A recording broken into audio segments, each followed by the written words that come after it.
It all started with a very simple idea. Tell the stories of how successful middle market CEOs made it to the corner office. I'm Brant Handley, founder and managing director of Resource Options International, or ROI. We're the USA's premier executive search firm focused exclusively on empowering middle market companies to attract, hire, and retain A players while transforming top executives' careers and lives. ROI's Into the Corner office is dedicated to discovering how middle market CEOs advance their career, and we're making these remarkable and sometimes quite unbelievable stories available to you for the very first time. Listen and learn about the challenges they've overcome, the interesting people they've met along the way, and the lessons learned that steered these executives' unique journey into a middle market corner office of their own. I know you enjoy these CEO stories as much as I've enjoyed recording them. So thank you for listening today. And if you like what you've heard, rate us on iTunes or wherever you get your podcasts. I'm looking forward to you joining me on the next great middle market CEO adventure into the corner office.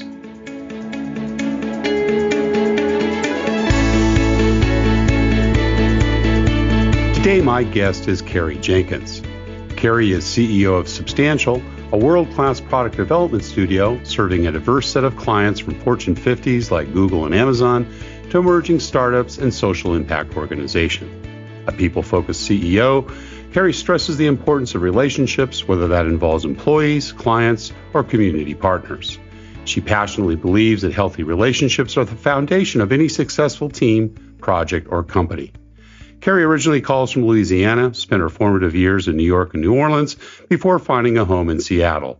When she's not leading the Substantial team, she can be found spending quality time with her husband and 5-year-old daughter.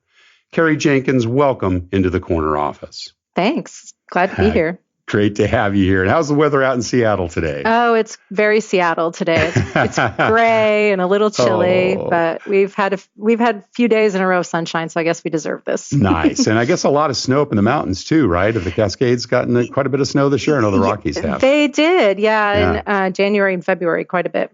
Wonderful. Well, we like to start in the early years, and I know from going through your bio in our previous discussion, you grew up in a different part of the country where you didn't see much snow, and Louisiana, I think you originally call home. Tell us a little bit about those early years. What was it like growing up, and what was your early family life like?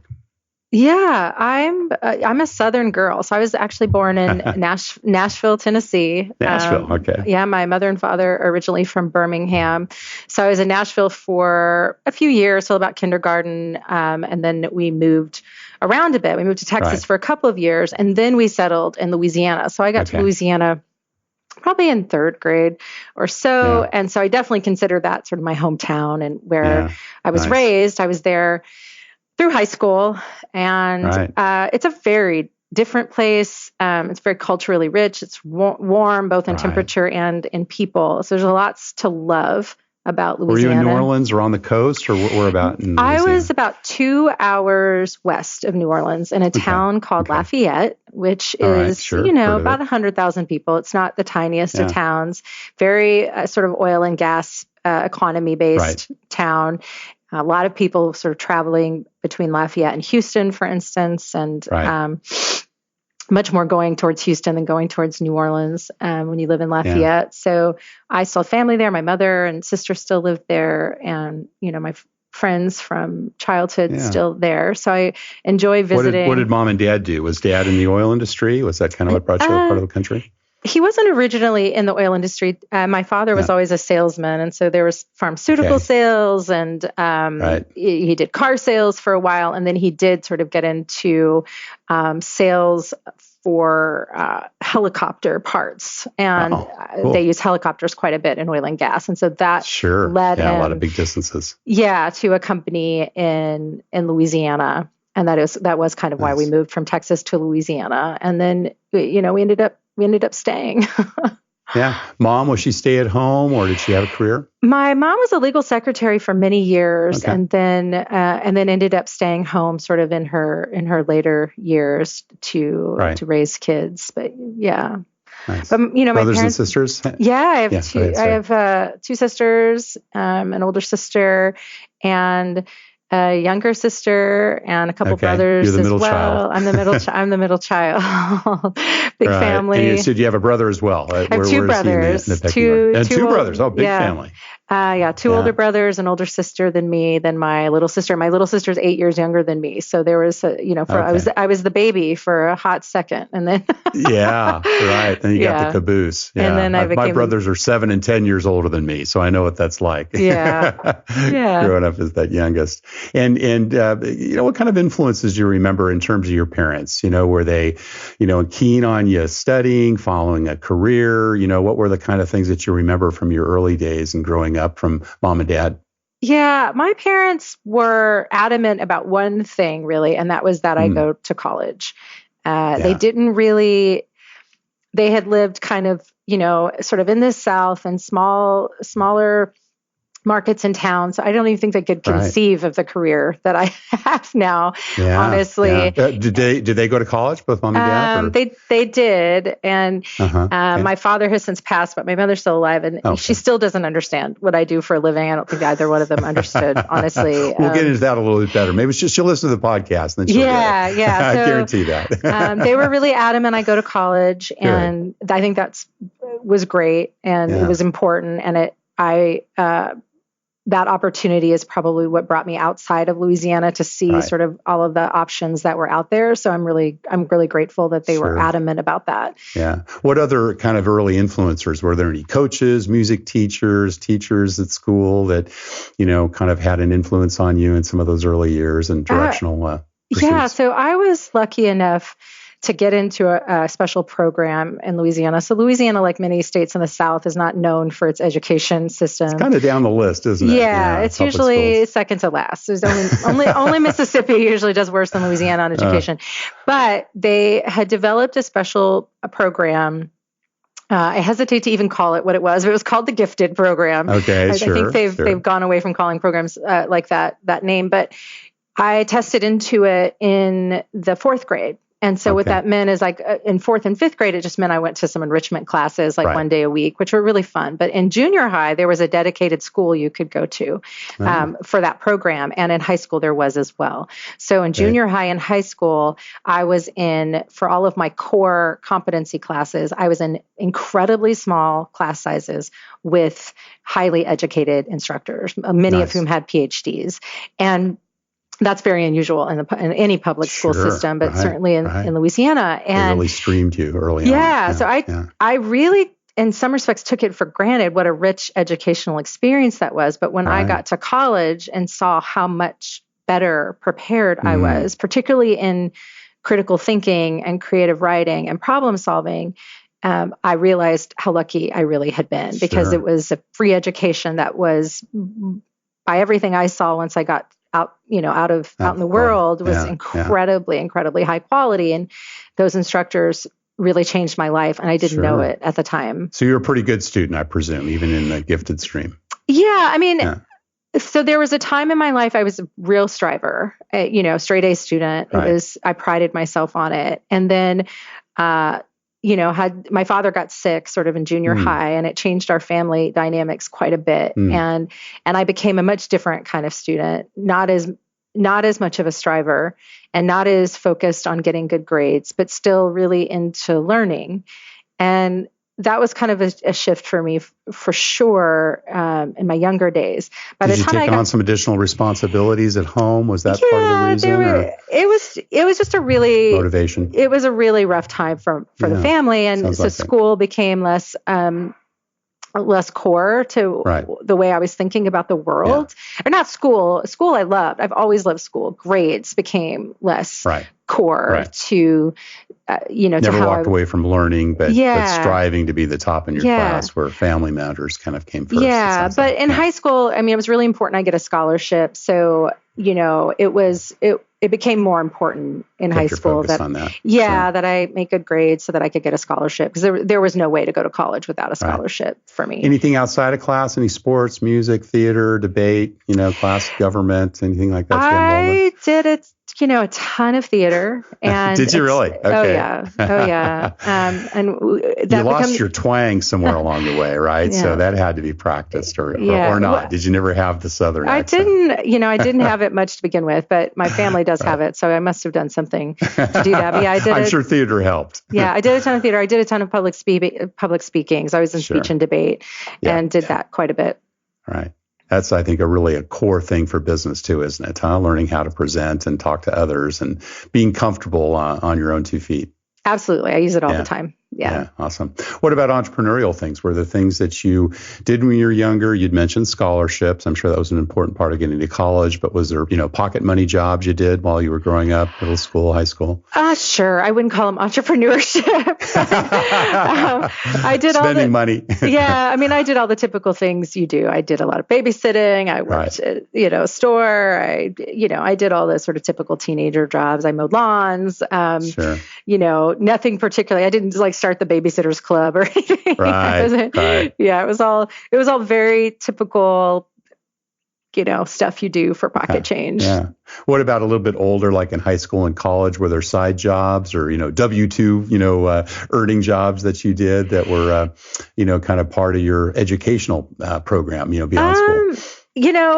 In high school, I've certainly had a few jobs, at the mall or whatever. Retail. I wouldn't, and in college I did, we can get to that in a second. I did a lot of side jobs, a lot of side hustles in college because I had to work my way through it. But I wouldn't say any of them were particularly formative. For me, really. And, I think any work environment is beneficial. And so retail can be tough. I mean, you learn a lot about customer service, right? Because you're very customer savvy. Yeah. Did you work in retail store? I mean, like apparel stores? Well, retail, like real retail, I did a little bit later in my life, but this was more like I dressed up like a Christmas elf and made, like stockings for people, right? Like I love it. I would like write their name in glitter on their stocking and hand it over to them. So it was a little, creative. Sure. Yeah. Fun. Well, you mentioned a scholarship. Where did you go to college? I went to Marymount Manhattan College, which is the liberal arts school in Manhattan. Sure. No. Yeah. Wow. And why did you choose that?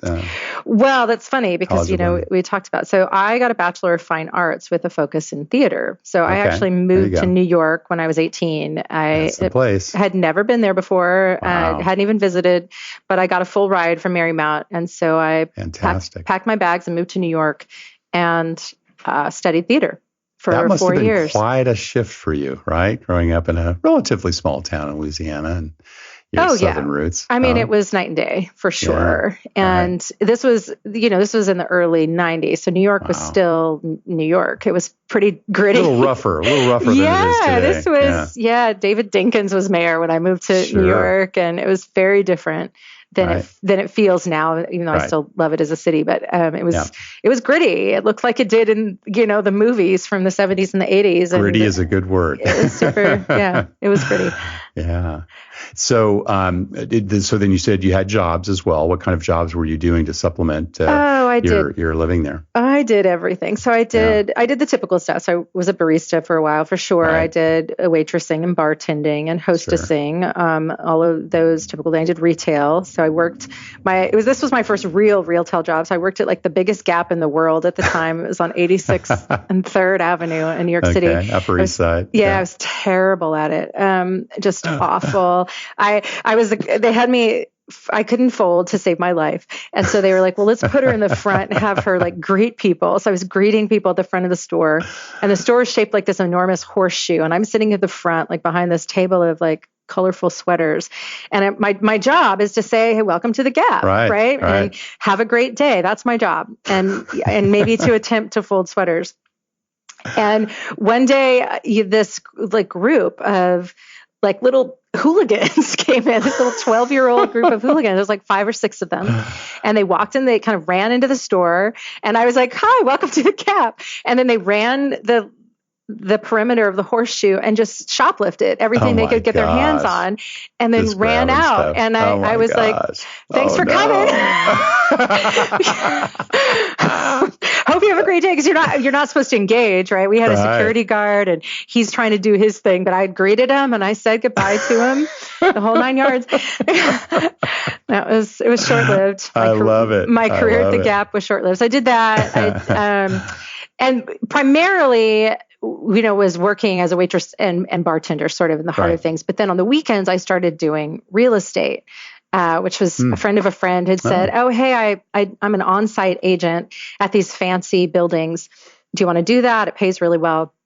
And I was like, sure. So I picked up an extra gig on Saturdays and Sundays, and I would go to these giant luxury buildings and sit in sort of the rental office, and real estate agents would come in, and I would give them the keys, and then they would go do the tour. And then occasionally we'd get you people. You were the lockbox. I was the lockbox, but occasionally we would get people who didn't have an agent with them, who just wanted to. And so then I would walk them through the space. It was all kind of strange. And then there was big luxury buildings, and then there was a few townhouses that were also just really, really high end. So, get the occasional celebrity or newscaster or whatever looking at these properties, and I'd show them through, and it did pay really well. And then because I had done that, one summer I worked at the main office for this company, who I will not name because they're still around. And I have lots of disparaging things to say about them, but I worked at their main office, and it was kind of their sort of a catch-all job, basically, where they would sort of move me around, and I'd work with the architects one minute, and then I'd answer, phones at reception the next minute. And it was an incredibly sexist environment. And I got in lots of trouble there for sassing back the rule. Like women were supposed to wear pantyhose still, it's like 90 degrees out in New York City, and women were required to wear pantyhose. I was required to address any of the men in the company by Mr. So-and-so, but they were not. Yeah, it was rough. The owner and his sons of this company, which will remain nameless. Who will remain nameless. And I'm going to tell you, this guy was a billionaire, but it's not the billionaire you're thinking. That's not why this person's remaining nameless. It is not the person you're thinking of, but it's certainly a person in that circle. And he was much older, and you weren't allowed to look him in the eye or address him directly because they were scared that he or his sons were going to be kidnapped. And so you just had all these rules, and I would get called into HR. And, one time I got called in for the pantyhose thing. Then I got called in because an architect referred to me by my first name, so I referred to him by his first name, and I got in trouble for that. And then this is the 90s? Yeah, this is the 90s. And then I got called in for reading the newspaper at my lunch hour. And she was like, well, I was like, it's my lunch hour. And she's like, yeah, but people can see you, and so it looks like you're reading your newspaper on the job. And I was like, oh my God, it's my lunch hour. So then the last time I got called in, she said, well, I'm going to put you in a different department. She's like, I'm going to move you away from the architects and reception because you're just, too many problems. And she put me in the legal department. So I worked in the legal department of this company. And sounds like out of the frying pan into the fire. Yeah, to me. right. All the lawyers, except for this one guy who was like also an assistant who was helping, and he was actually a stand-up comedian. Oh goodness! And so we had a ton of fun. But we were responsible for this is like probably not unique. So just let this sink in. Right. We had to research the tenants who had died before their leases were up, so that we could file suit against their estate to get the rent. Yeah, let that sink in for a second. Oh, goodness. It was disgusting. Wow, I was going to say, that sounds like it was your last apartment. It was. I was there for about 3 weeks, and the summer was coming to an end, and I was kind of like, I shall wash my hands of this. Oh, my goodness. Time to move on. Well, I'm done. Getting back to Marymount Manhattan. So it sounds like you're pursuing a career in fine arts. Did you want to go on the stage? You were involved in theater. What was your initial intent with going to college? Yeah, I studied playwriting, directing, and acting. Wow. Cool. And actually did quite a bit of stand-up comedy while I was there. And I loved it all. You got a lot of material for it. I've got a lot of material. It's true. I think I did a whole show once, a whole 10-minute bit on waitressing, because that's just crazy, waitressing in New York City. But I studied, all of those things and was really living the creative life and loving it, and grew a ton as a human being, and was on stage in a bunch of shows with just mass amounts of people. That's the funny thing. When I public speak now, people are like, "Oh, do you get nervous?" And I always get a little nervous, but it's usually for hundreds of people. But I've been on stage with 10,000 people before, and so it's a very different feeling. Sure.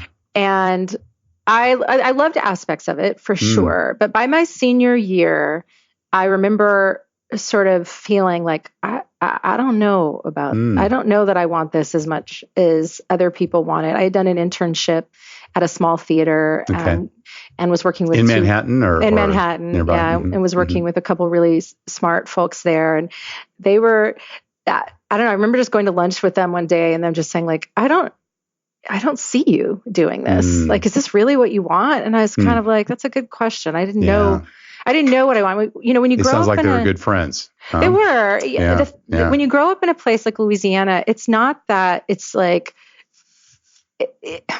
it's a great place to grow up, but you don't always. And this was pre-internet, so you don't really know what the options are out there, right? So you tend to, I think people tend to gravitate to very specific career. I'm going to be a doctor. I'm going to be a fireman. I'm going to be a ballerina, right? Because you don't know that there's all this nuance in between because you're not in a big city. And so, and again, this was before the internet existed. I think that's probably improved quite a bit now because of the internet.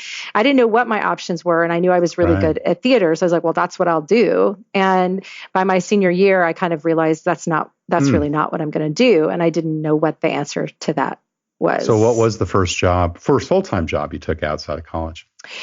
Well, so I did a bit of, soul searching, AKA partying after I graduated because I've never heard it described that way, but I'll take it. Well, I was on scholarships. I had to have a really high GPA the whole time I was there, and I was working the whole time. So I didn't do much of that. It was time. I finished eight semesters, and so I regrouped and kind of, partied like you do. And then I did that for about a year and was like, what am I going to do with my life? Right. And decided to go to graduate school. Okay. And so I studied journalism in graduate school. Where did you do that? At the University of Montana. Wow.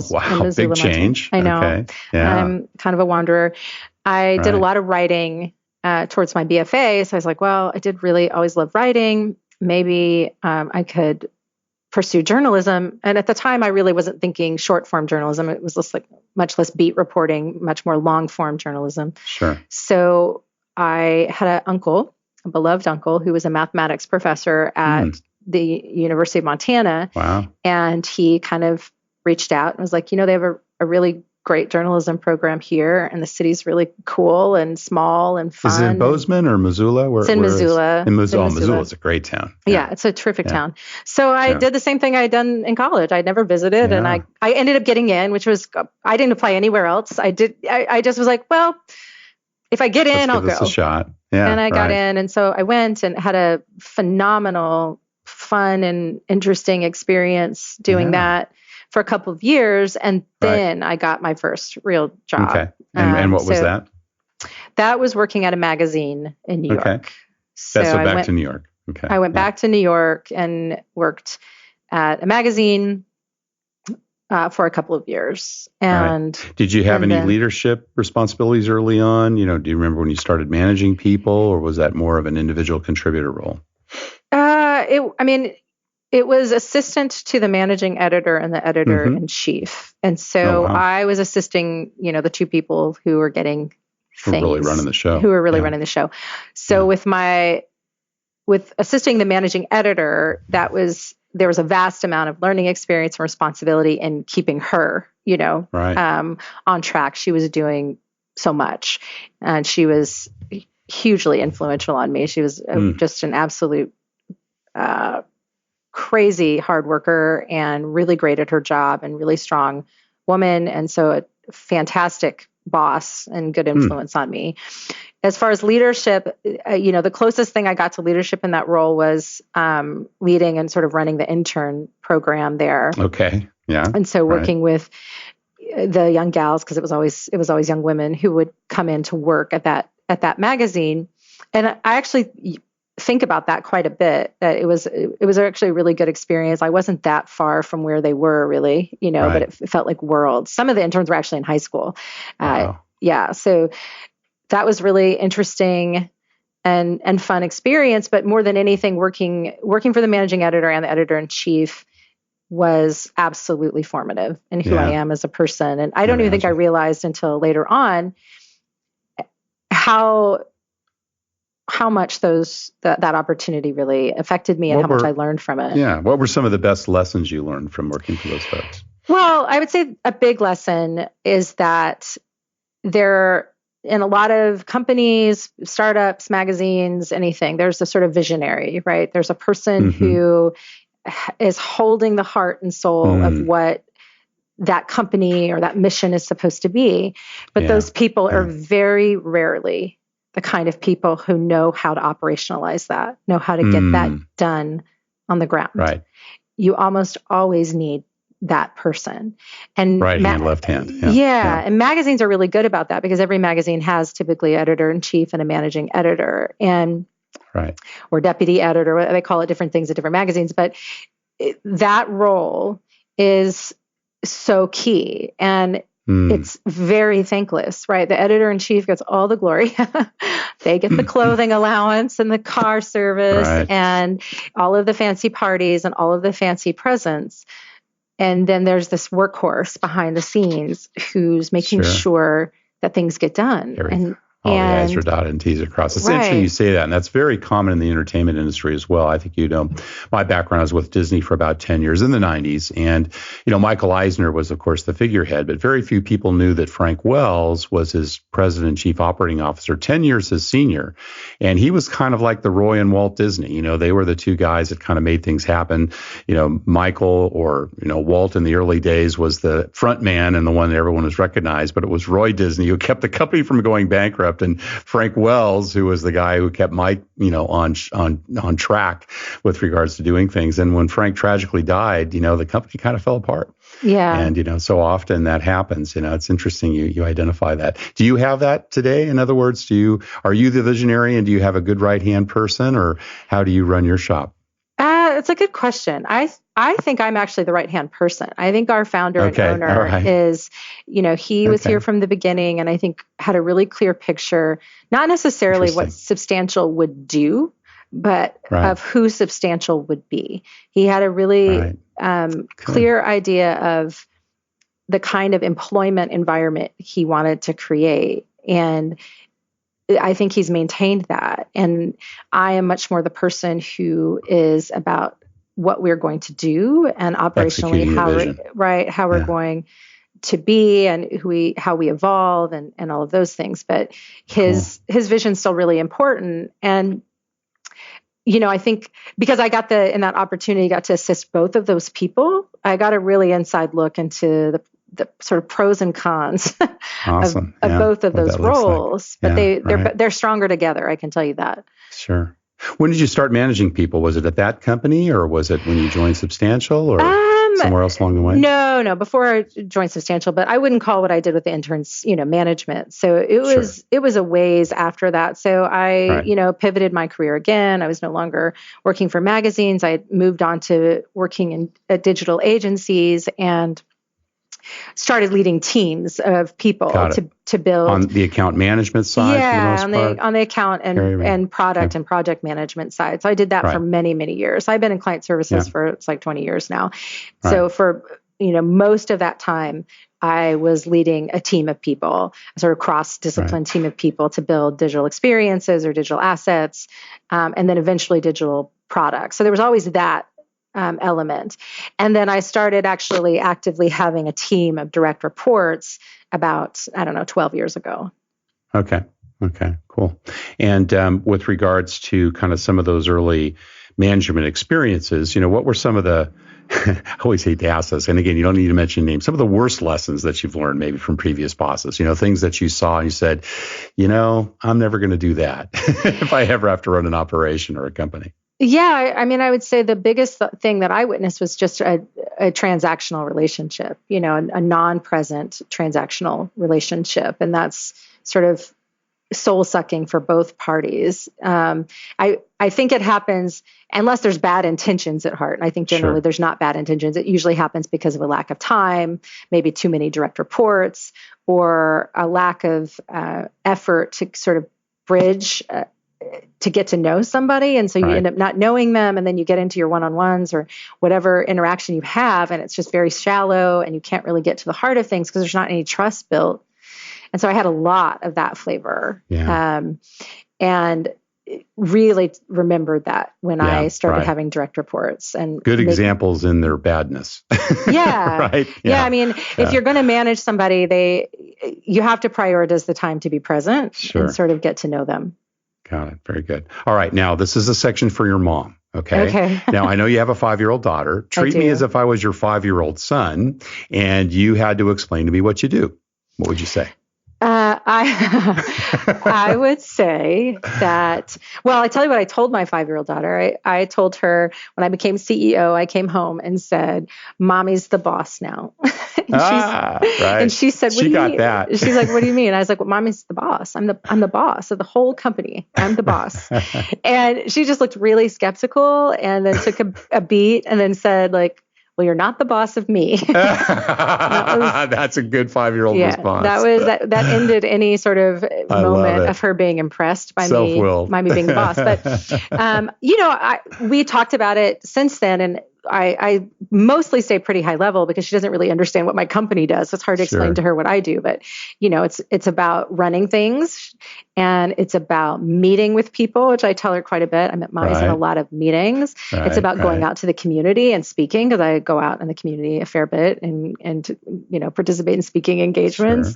And so there's sort of this tactical aspect that I will talk to her about, and we play a game at dinner time. It's like, what did you do today? And what did you love about it? What did you hate about it? What made you laugh? And so top she hears 5, top 3. Yeah, exactly. So we do a fair bit of that, but does she understand like what Substantial does? No. And she's not really in deeply into technology yet. So she doesn't quite get that. All right. Well, explain to 5-year-old Brant, what does Substantial do? So that's a great question. So Substantial is at its core a product creation studio.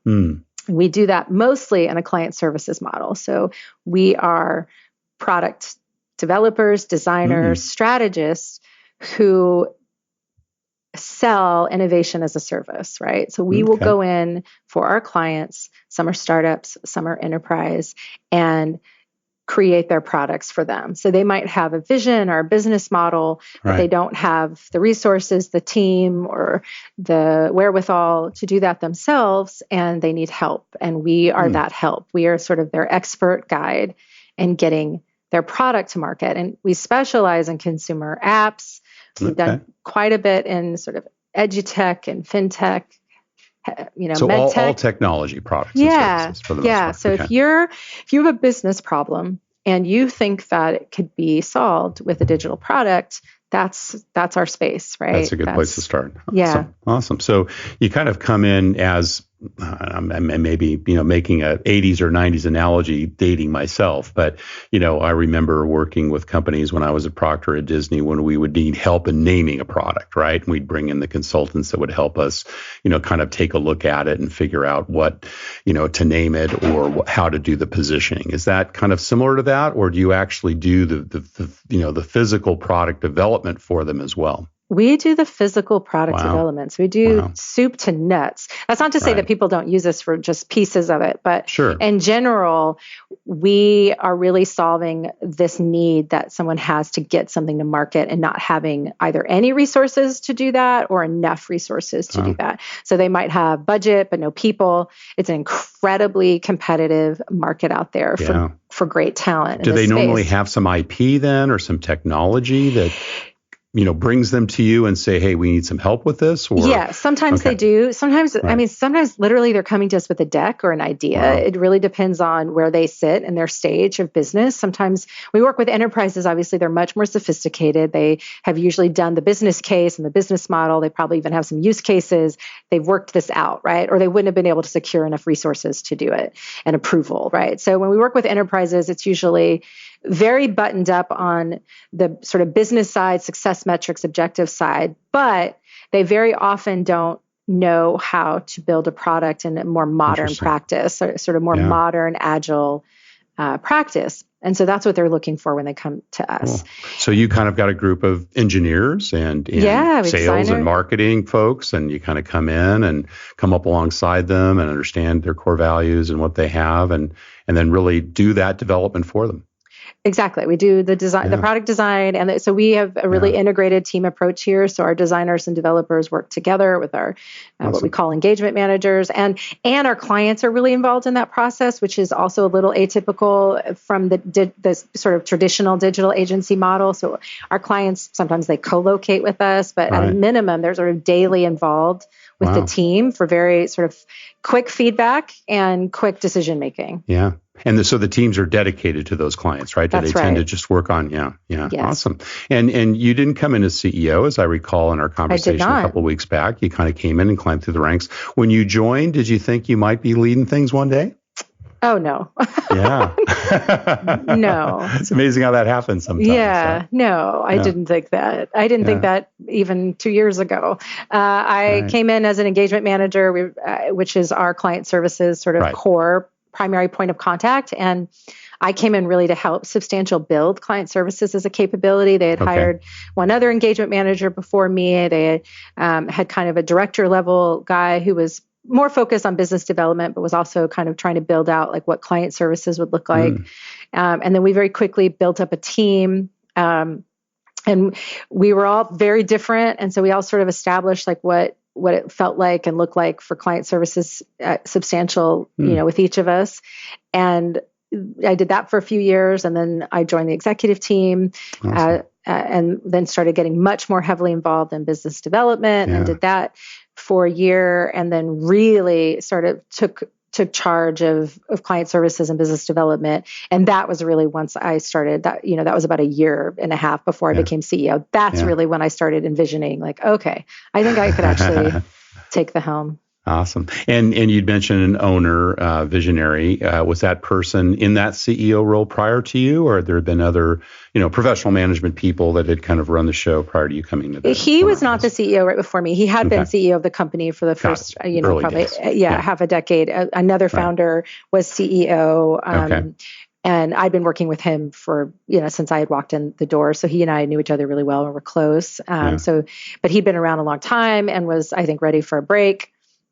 And so that was also, part of that journey, is I sort of knew that his tenure was coming to an end because he and I had talked really, clearly about that. Yeah, cool. Carey, tell us a little bit about your thoughts on building a company culture, particularly when, you've come in and joined the ranks and kind of came up through the organization. And then now in the CEO role, CEO has a pretty big impact on the culture. So talk to us a little bit about that. Yeah, well, Substantial has, I think its culture is one of its sort of strongest points. And I do think that's why I sort of mentioned, our owner founder and the impact he's had, because I think the culture was really what he was trying to build when he first started the company. And I think there's a big part of that has remained, which is really good. So we have and the core services have been pretty much the same during. Our offering has evolved and expanded a little bit, but the core services, we are product builders and creators. Yes, that's been the same, and we have pretty low turnover. So we've had a lot of people. We're a 12-year-old company. We have a lot of people who've been here, 5 years and up is the majority of the company. So I both participated in that culture as a person coming in. I was like the 26th employee, so I saw Substantial when it was smaller. How many employees now? We're about 45 now. Cool. And I've seen us try to grow really fast, and I've seen what that did to our culture, and that was sort of a rough period for us when because we got up to about 75 at one point and had a much bigger San Francisco presence. And so I saw sort of the implications of that growing fast. And then we kind of scaled down, and I saw the implications of that. So for me, the culture that I want to create, and I think this is what's appealing to people, and the reason why many people stay, is that I want to build a place that feels accepting of who each individual person is, what they bring, their strengths, their capabilities, their potential for growth, their families, their lives, their hobbies, their passions. We're a group of product builders that believe really strongly in having our lives too, and supporting that. We're a really flexible atmosphere. We're a somewhat distributed atmosphere. And so we do all of those things, and I believe in all of those things, so that people can bring their whole selves to work. I feel very new agey saying all these things, but you need a place where creativity can flourish, right? Yeah. That's important. Yeah. And client services is really hard. It's very high stress, right? There's a constraint put on you that is... You're working with very different cultures from one day to the next. Yeah. Yeah. And so it's really important that people feel like the culture that they're in cares about them, that supports them, and is sort of as inclusive as we can have it be. I like that. What do you look for, Carey, when you're making bets on the people you invest in? I am looking for a person who has a point of view, who is solution minded, right? Not a person who really thrives in just diagnosing a problem, but a person who thrives in figuring out solutions, trying solutions, and being okay when they don't work out, right? A person who can survive the kind of moment when the thing you thought was going to work perfectly doesn't work perfectly, and now you've got to think of something else. Yeah. And you can see that moment in people, that some people are able to rise to that, and some people really it kind of crushes them. And so how do you interview for that?